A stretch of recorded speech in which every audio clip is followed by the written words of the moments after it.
Russian military bloggers are complaining that the Ukrainian Defense Forces are already shelling the bypass road along the Sea of Azov from Rostov to Crimea.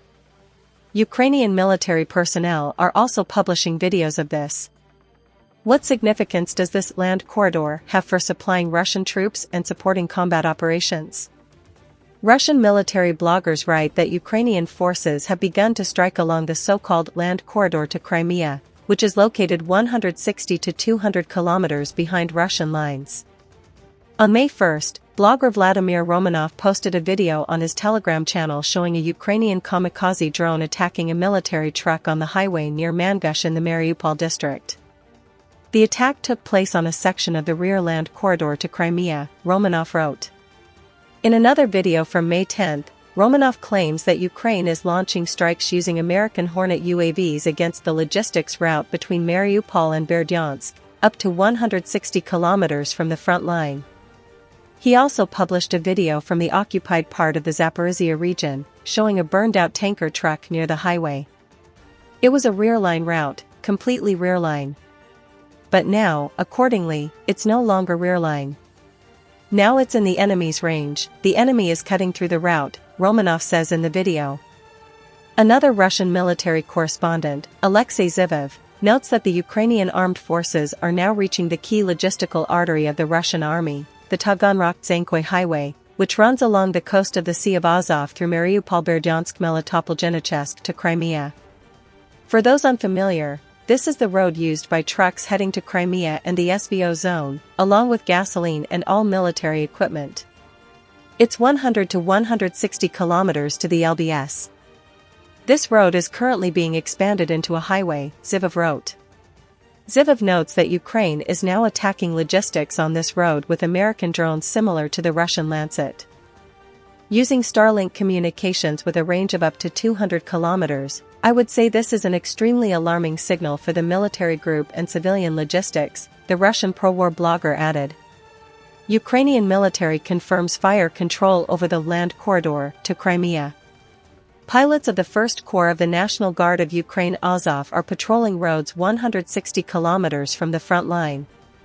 The cameras of the reconnaissance and strike systems are focusing on Mariupol and the occupying forces' military targets. The enemy is using Ukrainian roads in and around the city to transport personnel and other military equipment, reads a May 8 message on the Telegram channel of the 1st Corps of the National Guard of Ukraine Azov. Roads have always been used for troop movement. Depending on their location, military roads can be either frontal, leading from the rear to the front, or lateral, running parallel to the front line. Column roads are used for troop maneuvering and the transport of supplies. Like other military roads, lateral roads form the backbone of military communications and have strategic, operational, or tactical significance. In terms of its location, the land corridor road from Zankoy to Novoalexivka is conditionally frontal, and then runs parallel to the front line and is considered a bypass. Strikes against the enemy's formations are a critical element of military strategy and tactics, aimed at disrupting the enemy's logistics and maneuverability. This deprives the enemy of the ability to quickly deploy reserves, equipment, and supplies, a retired captain of the 3rd rank, who previously served in Ukrainian military intelligence, told KRYM Realii on condition of anonymity. According to a former military intelligence officer, regular strikes by the Ukrainian Defense Forces on military equipment and trucks carrying military supplies along the land corridor could significantly impact the combat readiness of Russian troops in the Zaporizhia, Kherson, and Donetsk regions. If ammunition and fuel aren't delivered in a timely manner, the Russian advance will be significantly slowed or even halted. Furthermore, this is a significant demoralizing factor for Russian army personnel, says a reserve officer. Control of logistics, by and large, is the same as control of the land. Denying the enemy's ability to move trucks and cars 100 kilometers into their territory would mean that no tank, gun, or truck carrying infantry or ammunition could travel freely until it became a threat to our troops. We may not realize how powerful and geopolitically important this is, says Igor Lutsenko, a journalist and member of parliament of Ukraine before the war, and now a serviceman in the Ukrainian armed forces specializing in unmanned aerial vehicles. According to Lutsenko, Azov is comprised of several thousand drone operators who will patrol every road from the front line to the Sea of Azov around the clock. A 100-kilometer kill zone suggests that territorial conquests by the so-called Northeastern Military District are pointless. As is well known, one of the realistic scenarios for the Russians to pause the war is to secure the creation of a land corridor to Crimea, asserts Igor Lutsenko. Following a full-scale military invasion of Ukraine and the seizure of parts of the southern regions, Russia began seriously repairing and constructing communication routes, roads and railways, in the occupied territories.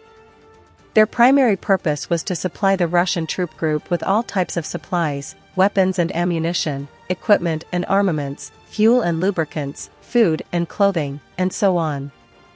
The so-called land corridor to Crimea, passing through the occupied territories of Ukraine, began operations in June 2022. This was officially announced by then Russian Defense Minister Sergei Shoigu on June 7, 2022. At the same time, road repairs were carried out, the main goal of which was to increase their capacity.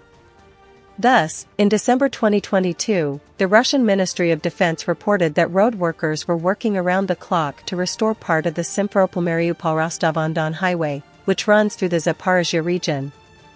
A 4-lane highway with a daily capacity of 30,000 vehicles will relieve pressure on the Crimean bridge.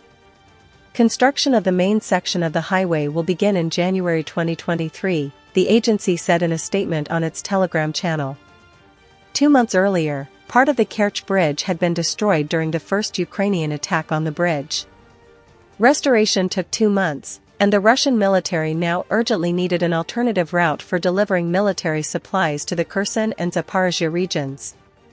In the fall of 2022, the Melitopol-Berdyansk road in the Zaporizhia region was repaired, with approximately 6 billion rubles allocated from the Russian federal budget. The work was carried out in 3 shifts, and to expedite the work, 3 mobile asphalt plants were deployed along the route. In December 2023, Russian authorities announced the completion of repairs to the land route to Crimea from Russia through the occupied territories of Ukraine. Large-scale work began last year in the DPR and Zaporizhia Oblast, where approximately 160 kilometers of roads were repaired. Another 200 kilometers of land route in the Zaporizhia and Kherson Oblasts were renovated this year, said Deputy Prime Minister of the Russian Federation Marat Kusnulin. He also noted that 7 bridges along the route were repaired, 43 bus stops, and approximately 2,000 road signs were installed. In April of this year, Kusnulin announced that the highway was planned to be upgraded to a 4-lane road along its entire length, and that work had already been completed or was currently underway on several sections. He also stated that major repairs were in full swing on several sections of the 635-kilometer highway, 380 kilometers of which run through the Donetsk, Zaporizhia, and Kherson regions. Earlier, road workers expanded the sections from the border with the Rostov region to Mariupol to 4 lanes, a total of 37 kilometers. Currently, they are constructing the main road on a section of approximately 68 kilometers from Mariupol to Berdyansk, simultaneously installing utility lines. Another important milestone was the start of construction on a bridge over the Kamyshavaka River in the DPR. 2 more bridges in the Zaporizhia region, one over the Berda and the other over the Zelenaya rivers, are also to be reconstructed, the Russian Deputy Prime Minister said. The Deputy Prime Minister of the Russian Federation added that major repairs have begun on a 15-kilometer section of the highway in the Dzhankoi district of Crimea,